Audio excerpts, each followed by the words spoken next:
Praise the Lord. Isho മിശിഹായ്ക്ക് സ്തുതിയായിരിക്കട്ടെ.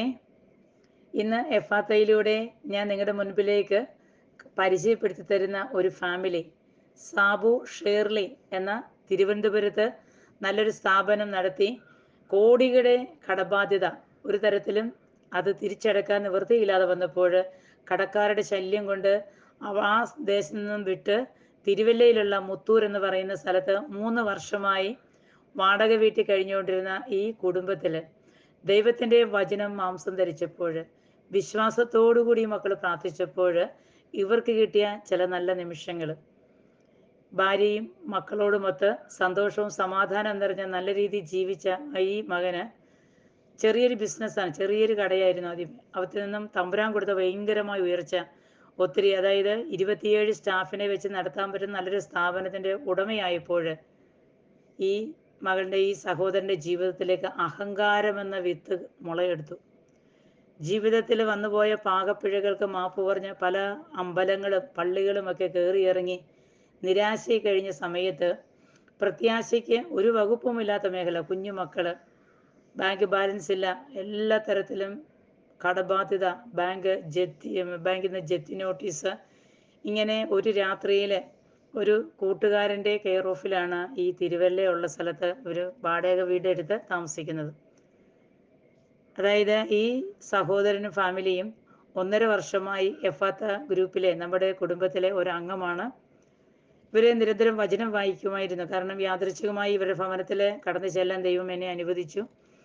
ഇവരുടെ ഭവനത്തിൽ കടന്നു ചെല്ലുമ്പോൾ ഒത്തിരി പ്രാരാബ്ധം അന്നേരമുണ്ട്. ഇവർക്ക് കഷ്ടി ജീവിച്ചു പോകാമെന്ന ഒരു ചെറിയൊരു വരുമാനം മാത്രമേ ഉള്ളൂ. ഈ കോടീശ്വരനായ ഈ സഹോദരൻ ഒരു സ്ഥാപനത്തിൽ, അതായത് സെക്യൂരിറ്റിയുടെ പോസ്റ്റിൽ ജോലി ചെയ്തുകൊണ്ടിരിക്കുന്ന സമയം, ഇപ്പോഴും അതേ പോസ്റ്റിലാണ് ജോലി ചെയ്യുന്നത്. ദൈവത്തിന് വലിയൊരു അത്ഭുതമുണ്ടായത് ഇങ്ങനെയാണ്. എവിടുന്നൊക്കെയോ ദൈവത്തിൻ്റെ കരം ആരിലൂടെയൊക്കെയോ നീളി കുറച്ച് കടഭാരം ഒഴിവാക്കാനും ഇവർക്ക് സ്വന്തമായി ഒരു 3 സെൻറ്റ് സ്ഥലം വാങ്ങിക്കാൻ, ഒരു ചെറിയ വീട് വെക്കാനുമുള്ള കൃപ ദൈവം കൊടുത്തു. ഈ മക്കൾ ദൈവത്തോട് പ്രാർത്ഥിച്ചത് ഇങ്ങനെയാണ്. ഇവരെ കണ്ടപ്പോൾ ഈശോ പറഞ്ഞത് ഇങ്ങനെയാണ്: കഴിഞ്ഞ ജീവിതത്തിൽ ദൈവം പ്രവർത്തിച്ച അത്ഭുതങ്ങൾക്ക്, ദൈവം കൊടുത്ത കൃപകൾക്ക് നന്ദി പറഞ്ഞ് പ്രാർത്ഥിക്കാൻ ഇവർ മറന്നുപോയി. ഈ സാക്ഷ്യം കേൾക്കുമ്പോൾ ഈ ജീവിതത്തെ നമ്മളുടെ ജീവിതവുമായിട്ട് താരതമ്യപ്പെടുത്തി നോക്കാം. എവിടെയൊക്കെ നമുക്ക് കഷ്ടപ്പാടുകളും ദുഃഖങ്ങളും ദുരിതങ്ങളും തന്നിട്ടുണ്ടോ, അതിൽ ആ കഷ്ടപ്പാടിൻ്റെ നടുവിൽ നിന്നുകൊണ്ട് ഒരു പോറൽ പോലും ഒരു കുറവുമില്ലാതെ നമ്മളെ സംരക്ഷിച്ച തമ്പുരാന് ഏതെങ്കിലും ഒരു നിമിഷം നമ്മൾ നന്ദി പറഞ്ഞു പോകാൻ, നന്ദി പറഞ്ഞ് ദൈവത്തെ സ്തുതിക്കാൻ മറന്നുപോയ എവിടെയെങ്കിലുമൊക്കെ ഉണ്ടെങ്കിൽ, ആ കഷ്ടപ്പാടിൻ്റെ നടുവിൽ നിന്നുകൊണ്ട് കർത്താവേ, എനിക്ക് തന്ന എല്ലാ അനുഗ്രഹങ്ങൾക്കും, സാമ്പത്തിക പുരോഗമനത്തിന്, ഇപ്പോൾ തന്ന ഇല്ലായ്മയ്ക്ക് ഈശോ ഞാൻ അങ്ങേ നന്ദി പറഞ്ഞ് സ്തുതിക്കുന്നു, ആരാധിക്കുന്നു. ഒരു 5 മിനിറ്റ് ദൈവത്തെ ഓർത്ത് ഒന്ന് നന്ദി പറഞ്ഞ് കുറ്റപ്പെടുത്താതെ, ദൈവത്തെ പിറുപിറുത്ത് കുറ്റപ്പെടുത്താതെ, നമ്മൾ ചെയ്തു പോയ പാപങ്ങൾ, കർത്താവേ കരുണയായിരിക്കണമേ, ഞങ്ങളോട് കരുണയായിരിക്കണമേ, ഞാനും എൻ്റെ മാതാപിതാക്കളും ബന്ധുക്കളും പൂർവികരും സ്നേഹിതരും മക്കളും വഴി വന്നുപോയ സകല പാപങ്ങളും അപരാധങ്ങളും ക്ഷമിക്കണമേ എന്ന ക്ഷമായാചന പ്രാർത്ഥനയൊക്കെ ചൊല്ലി ദൈവത്തിൻ്റെ കരങ്ങളിലേക്കൊന്ന് ചേർത്ത് വെച്ചാൽ തീർച്ചയായിട്ടും ഞാൻ വിശ്വസിക്കുന്നു, ഞാൻ വിശ്വാസത്തോടു കൂടി പറയുന്നു, ദൈവവചനത്തിൻ്റെ ശക്തിയിൽ അടിയുറച്ച് വിശ്വസിച്ച് ഞാൻ പറയുന്നു, ഒരു സ്ഥലത്തും നിങ്ങളെ പരാജയപ്പെടാൻ ദൈവം അനുവദിക്കത്തില്ല. കാരണം ജെറമിയ 32:27 പറയുന്നു, ഞാൻ സകല മർത്യരുടെയും ദൈവമായ കർത്താവാണ്, എനിക്ക് അസാധ്യമായി എന്തെങ്കിലുമുണ്ടോ?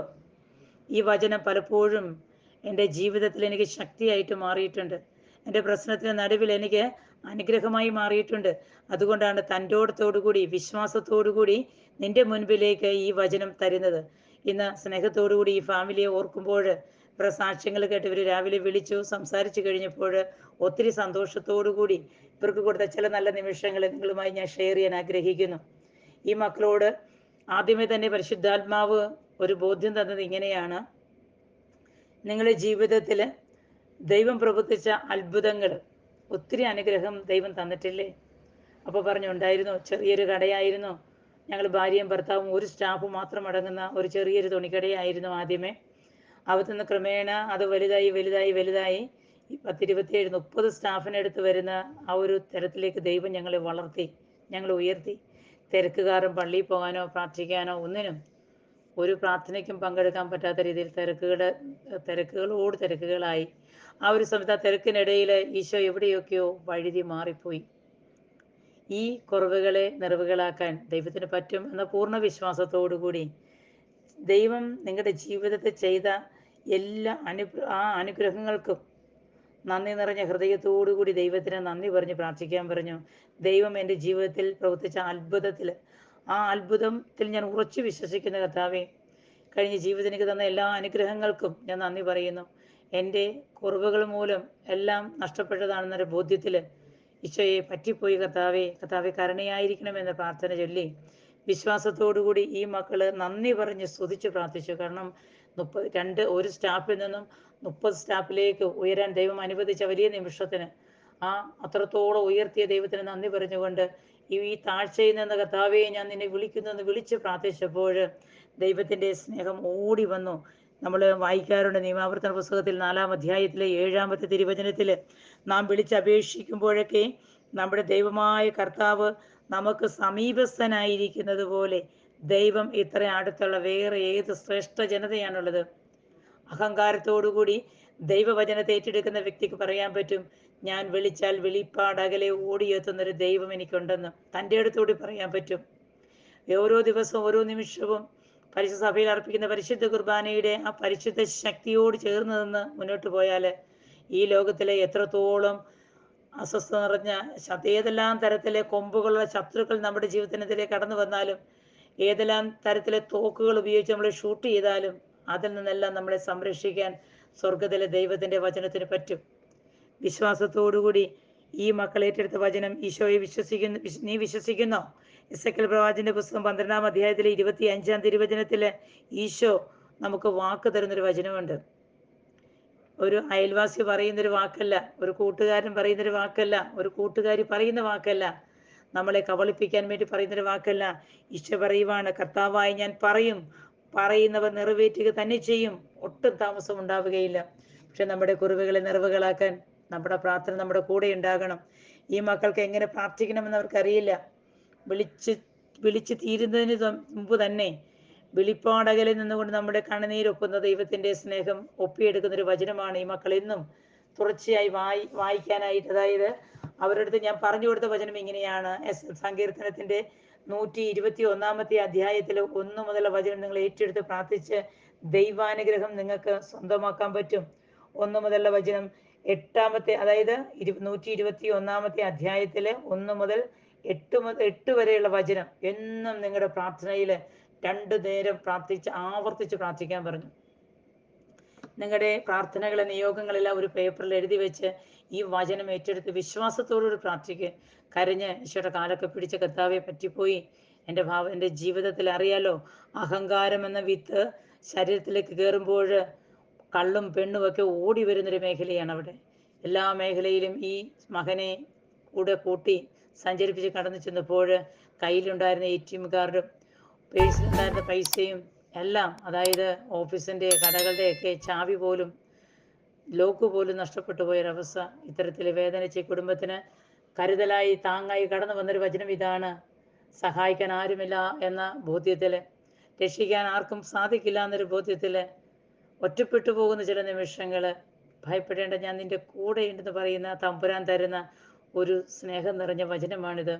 ഈ വചനം ഈ മക്കൾ ഒരു ദിവസം 2 നേരം ജപമാല ചൊല്ലി പ്രാർത്ഥിച്ച് ദൈവാനുഗ്രഹത്തിലേക്ക് ഒരു ചേർന്ന് നിന്ന വചനം ഇതാണ്.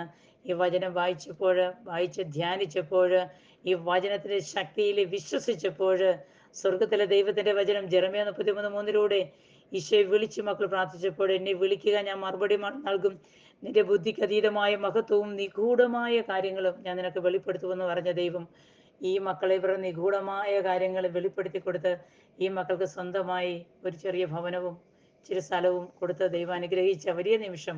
ഈ ഇല്ലായ്മയിൽ അവർ ദൈവത്തെ കൂട്ടുപിടിച്ച് സമാധാനവും സന്തോഷം നിറഞ്ഞ നല്ലൊരു ജീവിതത്തിന് ഉടമയാകാൻ ഇവരെ അനുഗ്രഹിച്ച ദൈവം, ഇവരെ ആശീർവദിച്ച ദൈവം ഈ വചനത്തിലൂടെ നമ്മളെയും ആശീർവദിക്കട്ടെ.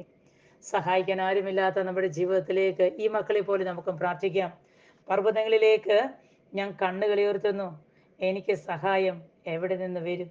എനിക്ക് സഹായം കർത്താവിൽ നിന്ന് വരുന്നു. ആകാശവും ഭൂമിയും സൃഷ്ടിച്ച കർത്താവിൽ നിന്ന്.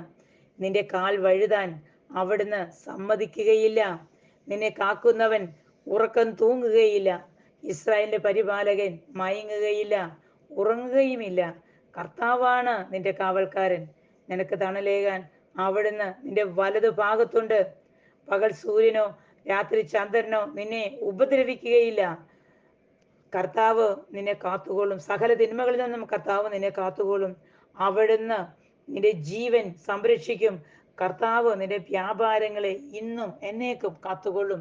നീ വിശ്വസിക്കുന്നെങ്കിൽ പൂർണ്ണമായി വചനം ഏറ്റെടുത്ത് പർവ്വതങ്ങളിലേക്ക് കണ്ണുകൾ ഉയർത്തി, നിന്നെ സഹായിക്കാൻ ആരുമില്ലാത്ത ഈ ഒരു അവസ്ഥയിൽ നിന്റെ തകർന്ന ബിസിനസ്സിനെ നോക്കി കരഞ്ഞിരിക്കാതെ സർവശക്തനായ ദൈവത്തിൽ ആശ്രയിച്ചുകൊണ്ട് ജെറമിയ 33:3 എന്നെ വിളിക്കുക, ഞാൻ മറുപടി നൽകും.